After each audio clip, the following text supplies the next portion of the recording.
jumătăți de sat să fac până la palat. Dar de unii până coaptă, că sta de crășmarul poartă și mi-o zis, hai vin în coapă, o ler cu ți-ți-oi dat. Ha, ha, și-așa mă!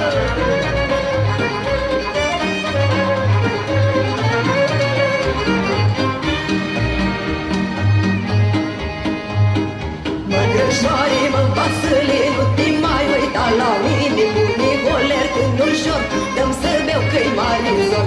Când de-o sapta mănâncoașe, n-am farină de-o pogașe, n-am gaie, n-am nici cucoș, n-am pus și-n crochii un moș. Și barbatul-i foc și-n pară, strângă când mă scoate afară, în bordei să dorm în jură, când am copt o marapulă.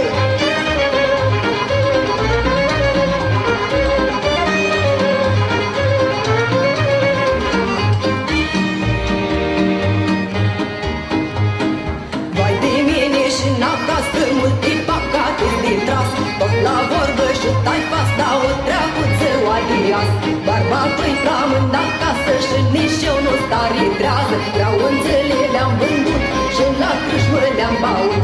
Dar deamul cu mintea șuie, mă duc din mei tacuie acasă că la bărbat și-i vine și din durat. Și-așa mă!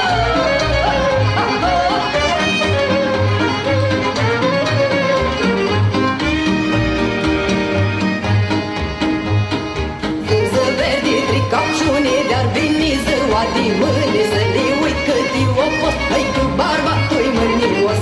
Într-un caz să-i zic să tacă, că la moară n-o fost apă și morarul bat în jina, mi-o strâncată din farina. Dar el nu stă să gândească și merge să frasuiască, mă scoate de spate